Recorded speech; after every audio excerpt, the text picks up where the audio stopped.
So Abram went as the Lord had told him, and Lot went with him. So Abram went as the Lord had told him, and Lot went with him. Who have you brought with you this morning? Who rode along in body or spirit to bring you to this moment? To be clear, not just they who were in your car or rode your bus or found their way with you down the streets to get here today. And not just they who turned on the live stream for you or plugged in your phone or downloaded the podcast or tuned the radio, though we are recognizing each and every one of them this morning. In other words, not just the people seated to your left or your right. No, make no mistake, you could be seated all by yourself today and still not be alone. That's the promise of our faith. So who did you bring with you this morning? In 2 weeks, Emily and I will travel to Delaware, Ohio, home of Ohio Wesleyan University, otherwise known as the greatest undergraduate institution in the country. We will be there to help lead a memorial service for one of our most beloved professors, Dr. Llewellyn Bo Raby, the man who gifted us his theater library upon his retirement and our wedding. A wedding made possible in large part because of the program he built and nurtured. And while Emily and I hadn't seen Dr. Raby since last summer and many years before that, the truth is, I bring Dr. Raby with me into this pulpit every time I step into it.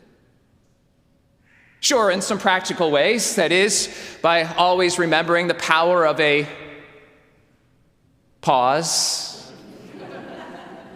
not dropping the end of a phrase or emphasizing a pronoun, and always holding fast to the 10% rule. That is, of course, that if you think 10% of the people will get it, keep it, but if not, let it go. But the truth is, Dr. Raby is with me in this pulpit in much more profound ways as well. See, Dr. Raby believed that theater, that art didn't become art until it was shared. That much like a sermon, art's ability to speak to the human condition is inseparable from the community that receives it and interprets it, and in so doing, brings it to life. And so week by week, Sunday by Sunday, I try to remind myself that I can work as hard as I want to bring my sermon to life. But it doesn't live until this moment, when by the words of my mouth and the meditations of all our hearts,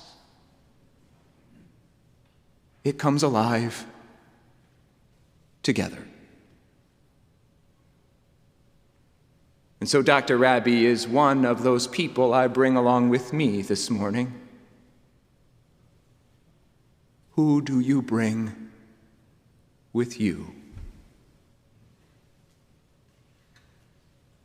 So Abram went as the Lord had told him, and Lot went with him.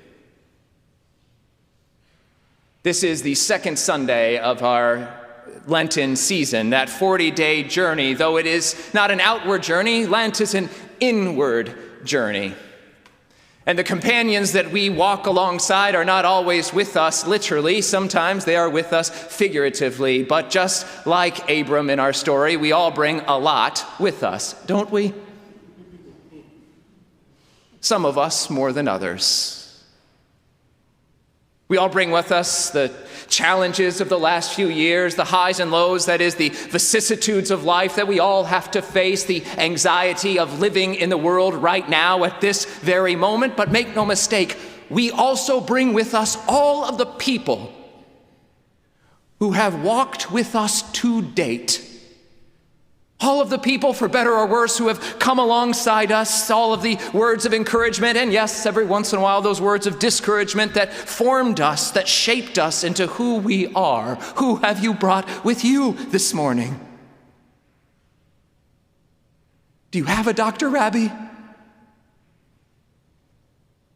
Somebody else who has come alongside you, if only for a moment, to help remind you of who you are, to shape you into who you are, who at their very best believed you into being. Maybe you're thinking about the people seated right next to you.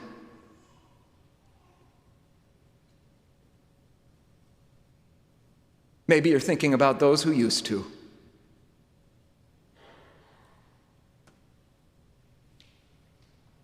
Who have you brought with you?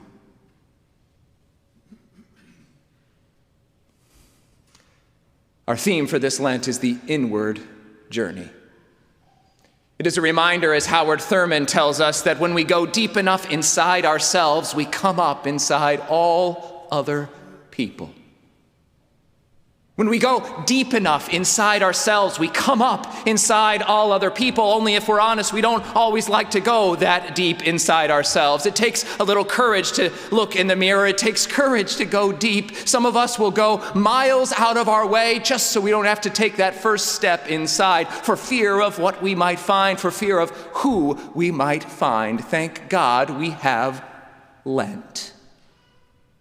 See, our predecessors in the faith must have understood just how hard it is to take that look in the mirror, just how hard it is to take that inward journey, that some of us would avoid it any way that we could, if we could. And so they built into our calendar an opportunity, a time for us to pause for just a moment to look inside. That is, to take stock of who we are, to see what sort of condition our condition is in.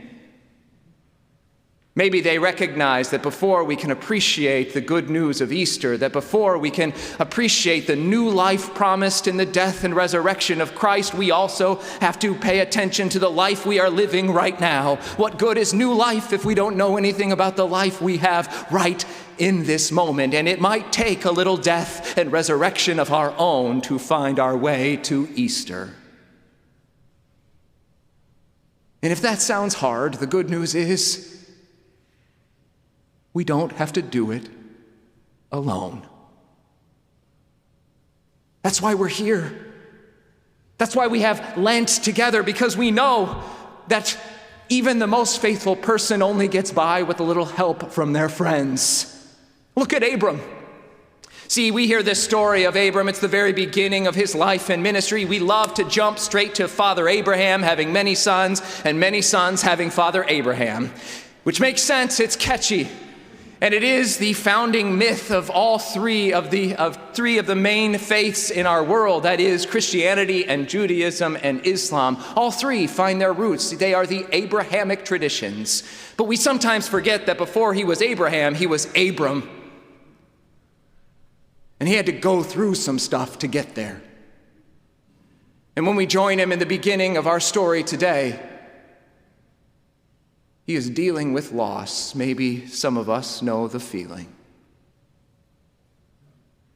He has had his brother die and then his father die, and he is living literally in the land named after his lost brother.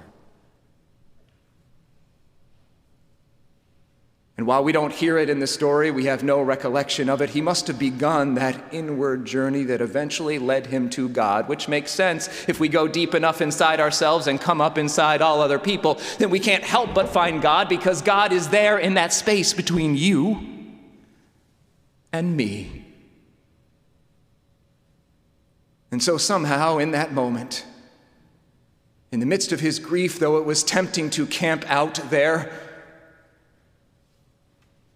he seemed to understand what it takes some of us a little long to figure out.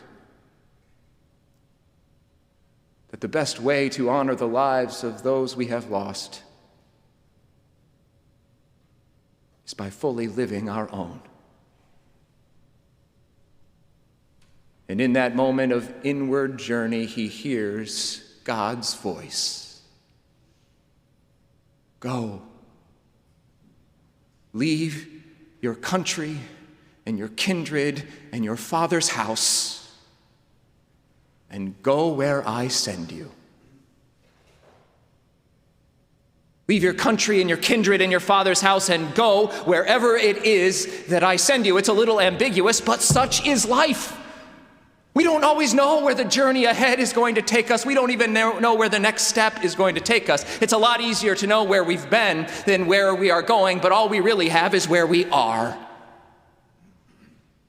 And the promise that wherever it is, we don't have to walk forward alone. That's why we're here. Abram couldn't do it alone. Jesus couldn't do it alone. What makes us think we can?